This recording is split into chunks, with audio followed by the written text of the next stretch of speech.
Hello guys, welcome back on my YouTube channel, Hannah Duckus. Today we are going to read Chapter 10 of the Trumpet of the Swan. Okay, let's start. Chapter 10, Money Trouble. Lewis was the best liked young male swan on Upper Red Rock Lake. He was also the best equipped. He not only had a slate and a chalk pencil around his neck, he had a brass trumpet on a red cord. The young females were beginning to notice him because he looked entirely different from the other cygnets. He stood out in the crowd.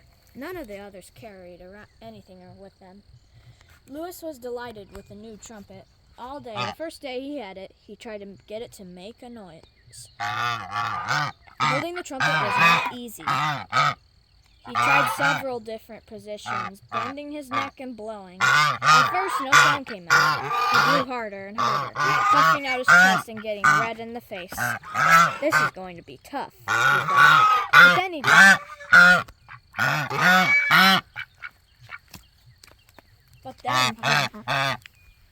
But then he discovered that by holding his tongue in a certain way, he could get the trumpet to emit a small gasping sound. It wasn't a very pretty noise, but at least it was a noise. It sounded like a little like hot air escaping from a radiator. Poof! Poof went the trumpet. Lewis kept at it. Finally, on the second day of trying, he got it to play a note, a clear note. Co! went the trumpet. Lewis's heart skipped a beat when he heard it. A duck swimming nearby stopped to listen. Co! Co! E! Oo! Oof! went the trumpet. It will take time, thought Lewis. I'm not going to become a trumpeter in a day, that's for sure. But Rome wasn't built in a day, and I'm going to learn to blow this horn if it takes me all summer. Lewis had other problems besides learning the trumpet. For one thing, he knew that his trumpet wasn't paid for. It had been stolen. He didn't like that at all. For another thing, Serena, the swan he was in love with, had gone away. She had left the lakes with several other young swans and had flown north to Snake River. Lewis was afraid he might never see her again, so he found himself a broken heart, a stolen trumpet, and no one to give him any lessons. Whenever Lewis was in trouble, his thoughts turned to Sam Beaver. Sam had helped him before. Perhaps he could help him again. Besides, springtime was making him restless. He felt an urge to leave the lakes and fly somewhere. So he took off one morning and headed straight for the Bar Nothing Ranch in the Sweetgrass Country where Sam lived. Flying was not as easy as it once had been. If you've ever tried to fly with a trumpet dangling from your neck, and a slate flapping in the wind, and a chalk pencil bouncing around at the end of its string, you know how hard it can be. Lewis realized that there were advantages in traveling light and not having too many possessions clinging to you. Nevertheless, he was a strong flyer, and the slate and the chalk pencil and the trumpet were important to him. When he reached the ranch where Sam lived, he circled once, then glided down and walked into the barn. He found Sam grooming his pony. "Well, look who's here!" exclaimed Sam. "You look like a traveling salesman with all that stuff around your neck. I'm glad to see you." Lewis propped the sleigh up against the pony's stall. "I'm in trouble," he wrote. "What's the matter?" asked Sam. "And where did you get the trumpet?" "That's the trouble," wrote Lewis. "My father stole it. He gave it to me because it had no voice. The trumpet hasn't been paid for." Sam whistled through his teeth. Then he led the pony into his stall and tied him, came out, and sat down on a bale of hay. For a while he just stared at the bird. Finally, he said, "You've got a money problem. But that's not usual." "But that's not unusual. Almost everybody has a money problem. What you need is a job. Then you can save your earnings, and when you get enough money saved up, your father can pay back the man he stole the trumpet from. Can you actually play it?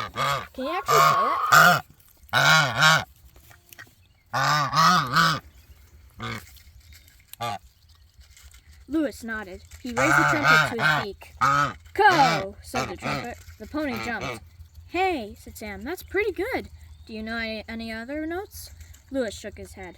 "I've got an idea," said Sam. "I have a job this summer as a junior counselor at a boys' camp in Ontario. That's in Canada. I'll bet I can get you a job as camp bugler if you can learn a few more notes. The camp wants somebody that can blow a horn. The idea is you blow a lot of loud, fast notes in the early morning to wake the boys up. That's called reveille. Then you blow some other notes to call the campers to their meals. That's called the mess call. Then at night, when everybody's in bed and the light has faded from the sky and the lake is calm and the mosquitoes are busy in the tents, biting the boys, and the boys are getting sleepy in their beds, you blow some other notes, very soft and sweet and sad. That's called taps. Do you want to go to camp with me and try it?" "I'll try anything," wrote Lewis. "I am desperate for money." Sam chuckled. "Okay," he said. "Camp opens in about 3 weeks. That'll give you time to learn the bugle calls. I'll buy you a music book that tells what the notes are." And Sam did. He found a book of trumpet calls, such as they use in the army. He read the instructions to Lewis. "Stand erect. Always hold the trumpet straight from the body. Do not point it down towards the ground. At this position cramps the lungs and gives the performer a very poor appearance. The instrument should be cleaned once a week to remove the spit." Every afternoon, when the guests on Mr. Beaver's ranch had gone off on pack trips in the hills, Lewis practiced the calls. Pretty soon he could play reveille, mess call, and taps. He particularly liked the sound of taps. Lewis was musically inclined and was eager to become a really good trumpeter. A trumpeter Swan, he thought, should blow a good trumpet. He liked the idea of getting a job, too, and earning money. He was just the right age for going to work. He was almost 2 years old. On the night before they were to leave for camp, Sam packed all his camping things in a duffel bag. He packed sneakers and moccasins. He packed jerseys that said Camp Cuckoo's Coos on the front. He rolled his camera in a towel and packed that. He packed his fishing rod, his toothbrush, his comb and brush, his sweater, his poncho, and his tennis racket. He packed a pad and pencils and postage stamps and a first aid kit and a book that told how to identify birds. Before he went to bed, he opened his diary and wrote, "Tomorrow is the last day of June. Pop is going to drive Lewis and me to Camp Cuckoo's Coos. I bet it will be the only boys' camp in the world that has a trumpeter swan for the camp bugler. I like having no job. I wish I knew what I was going to be when I am a man. Why does a dog always stretch when he wakes up?" Sam closed his diary, shoved it into his duffel bag with the rest of his stuff, got into bed, turned out the light, and lay there wondering why a dog always stretches when it wakes up. In 2 minutes, he was asleep. Lewis out in the barn had gone to sleep long ago. Bright and early next morning, Lewis arranged his slate and his chalk pencil and his trumpet neatly around his neck and climbed into the back seat of Mr. Beaver's car. The car was a convertible, so Mr. Beaver put the top down. Sam got in front with his father. Lewis stood tall and white and handsome in the back seat. Mrs. Beaver kissed Sam goodbye. She told him to be a good boy and to take care of himself and not to drown in the lake and not to get into fights with other boys. And not to go out in the rain and get sopping wet and then sit around in the chilly air without putting a sweater on. Not to get lost in the woods. Not to eat too much candy and drink too much pop. Not to forget to write letters home every few days, and not to go out in a canoe when it was windy on the lake.